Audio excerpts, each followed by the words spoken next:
Well, for all you Dateline fans out there, here's a historical novel that you might find quite interesting. The Anatomist's Apprentice by Tessa Harris. It concerns an American surgeon, doctor, whatever he is, who is visiting England to study under some famous British surgeon. What happens in the story is that there's a nobleman in some, I don't know, one of these little places in England where nothing ever happens, except what happens here is this guy dies. He dies under horrible physical circumstances, and it's immediately suspected that he's been poisoned. The suspicion in the town and every place else is that it's his money grubbing brother-in-law. He's the husband of Crick's sister, Lydia Farrell.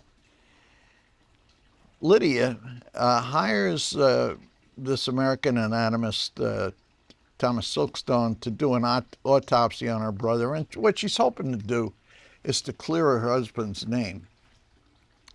Now, what happens is you go through a whole lot of autopsies, really stomach-churning stuff, and a whole lot of early 18th century forensics as this guy Silkstone tries to uncover the secrets that lie behind this, who's ultimately at fault, and so on.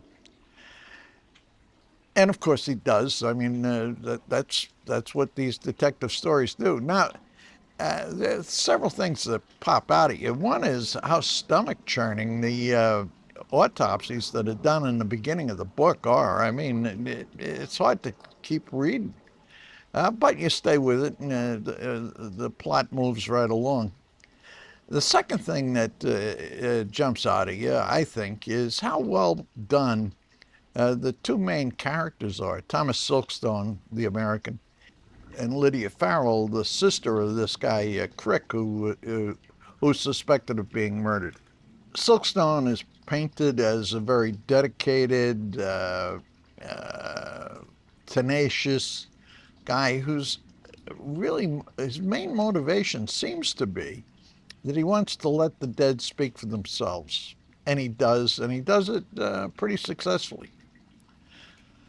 Lydia Farrell, on the other hand, she ends up being Silkstone's romantic interest, but she's painted in a very